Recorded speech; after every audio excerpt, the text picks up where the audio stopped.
আসসালামু আলাইকুম, সবাই কেমন আছেন? আশা করি সবাই ভালো আছেন। এই যে স্ক্রিনে দেখছেন গরুর বট রান্না করা হচ্ছে। অবসর সময়ে 30 মিনিটে কিভাবে এই রেসিপি বানানো যায় তা এক নজরে দেখে আসি।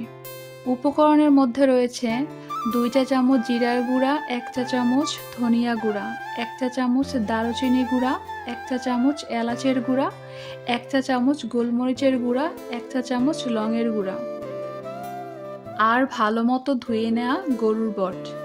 গ্যাসের চুলা অন করে তাতে কড়াই বসিয়ে তেল ঢেলে পেঁয়াজ, তেজপাতা, 3-4টা দারুচিনি, 2-3টা এলাচ দিয়ে ভালোভাবে নেড়েচেড়ে নিব।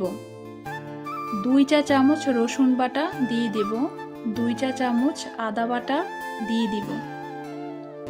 একটু নেড়েচেড়ে 1.5 চা চামচের মতো লবণ দিয়ে দিলাম।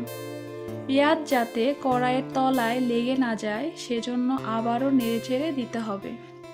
অতঃপর 2 চা চামচ হলুদের গুঁড়া দিয়ে দিব, 1.5 চা চামচ মরিচের গুঁড়া দিয়ে ভালো মতো মিক্স করে নিব।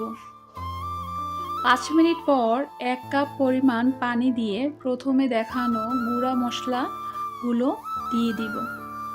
এখন আবারও নেড়েচেড়ে ঢাকনা দিয়ে ঢেকে দিব 7 থেকে 8 মিনিটের জন্য।